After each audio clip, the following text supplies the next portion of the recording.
ኤአይ ኮዲንጉን ቢጽፍም ራሱ የካምፓኒዎች ወይም ድርጅቶች ወይም የቢዝነስ ፕሮብሌሞች አንደርስታንድ ስለማድረግ የኢንጂነሪንግ ስላ ከኮዲንግ ወደ ፕሮብሌም ሶልቪንግ ሺፍት ያደርጋል ማለት ነው። አሁን አሪፍ አድርጌ አለ። በቅርቡ በቻትጂፒቲ የተለቀቀ ኮዴክስ የሚባል አለ። ያ ኮዴክስ ሙሉ ፎከስ የሚያደርገው አፕሊኬሽኑ ኮዲንግ ትሰሩ ኮዲንግ የተያዘ ነገሮች ሊሰሩ ነው የመጣላቸው። ሰላም ጋይስ እንዴት ናቸው?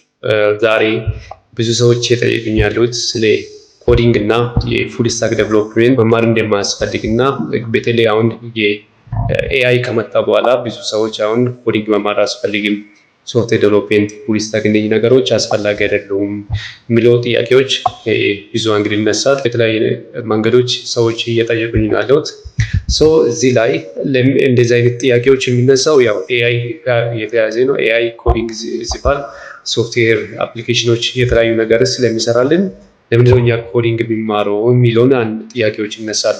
አክቹዋሊ ኮዲንግ ይጽፋል ኤአይ ኮዲንግ ይጽፍላቸዋል። ግን እዚህ ጋር ምንድነው ብዙ ሰዎች የረሱታሉ። ኤአይ ኮዲንግ ቢጽፍላቸው ራሱ የተለያዩ ካምፓኒዎች ወይም ቴክ ካምፓኒዎች የራሳቸውን ፕሮዳክት በየቀን ለከስተመር ሳቲስፋክሽን አፕዴት ያደርጋሉ፣ የተለያዩ ሶፍትዌሮች ይጨምራሉ። እዚህ ጋር ኤአይ ኮዲንጉን ቢጽፍም ራሱ የካምፓኒዎች ወይም ድርጅቶች ወይም የቢዝነስ ፕሮብሌሞች አንደርስታንድ ስለማድረግ የኢንጂነሪንግ ስላ ከኮዲንግ ወደ ፕሮብሌም ሶልቪንግ ሺፍት ያደርጋል ማለት ነው። ሁለተኛ ደግሞ እዚህ ጋር ምንድነው እናንተ ኮዲንጉ ላይ ሳይሆን አፕሊኬሽን ላይ ነው ፎከስ ማድረግ አለባችሁ። ሙሉ ወይም ፕሮብሌም ሶልቭ የሚያደርግ አፕሊኬሽን ላይ ነው ፎከስ ማድረግ አለባችሁ።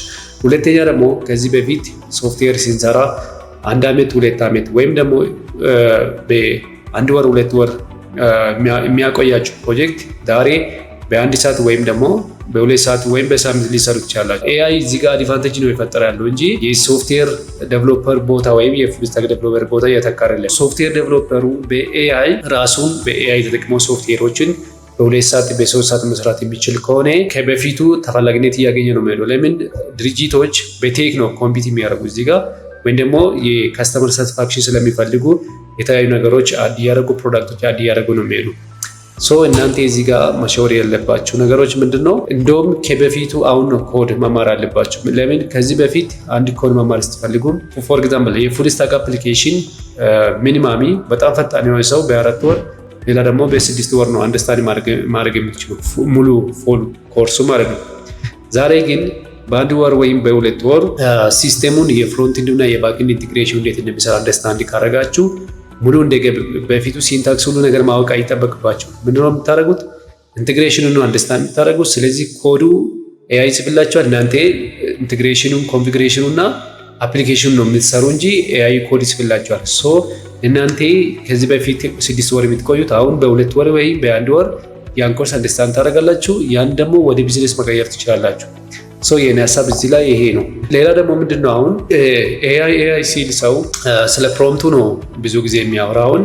ቻትጂፒቲ ወይም ጀሚናይ ላይ ገብቶ አንድ አፕሊኬሽን መስራት ትፈልግ ሰው ያው ጥያቄ በፕሮምፕት የሚሆን በቮይስ ይጠይቃል። ኮድ ጄኔሬት ያደርጋል። ዲዛይን ነገር ነው አሁን ሰው ያወራል።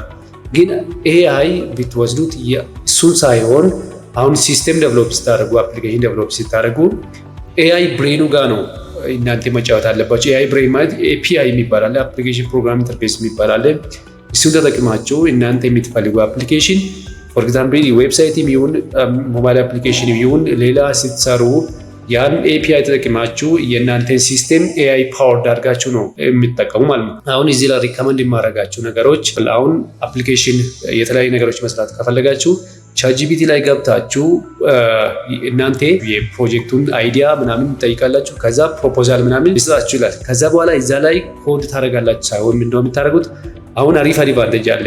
በቅርቡ በቻትጂፒቲ የተለቀቀ ኮዴክስ የሚባል አለ። ያ ኮዴክስ ሙሉ ፎከስ የሚያደርገው አፕሊኬሽኑ ኮዲንግ ትሰሩ ኮዲንግ የተያዘ ነገሮች እንዲሰሩ ነው የመጣላችሁ። ስለዚህ ምንድነው የምታደርጉት? የምትፈልጉ ስትራክቸር ከሰራችሁ በኋላ በፎልደር የሚሆን ዚፕ ፋይል አድርጋችሁ ሙሉ ፕሮጀክታችሁን እዛ ላይ አፕሎድ ካረጋችሁ ስትራክቸሩን በደንብ ከሰራችሁ በኋላ እሱ ሙሉ አፕሊኬሽኑ ይሰራላችኋል።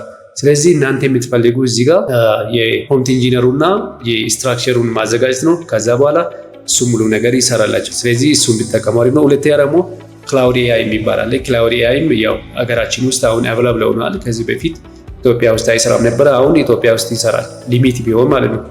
እሱም በጣም አሪፍ ነው። ኮዲንግ ላይ እንደውም በጣም ያስገረመኝ እዛ ላይ የሚሰራ አፕሊኬሽኖች በጣም የሚያምሩትና ለያወታቸው ዩአያቸው ኤቭሪቲንግ ከሰው በላይ አሪፍ አድርጎ ስለሚሰራላችሁ እሱን ቢጠቀሙ በጣም አሪፍ ነው እና እኔ ሪከመንድ የማደርጋቸው እንደውም በሰዓት ፈጥናችሁ ወደ ፉል ስታክ አፕሊኬሽን ዴቨሎፕመንት ብትገቡ በጣም አሪፍ ነው። ሌላ የምትጠይቁ ሀሳብ ካላችሁ በኮሜንት አሳውቁን። ቻናላችን ላይክ፣ ሼር፣ ሰብስክራይብ እያደረጋችሁ በሚቀጥለው ቪዲዮ እስከምንገናኝ ቸር ሰንብቱ።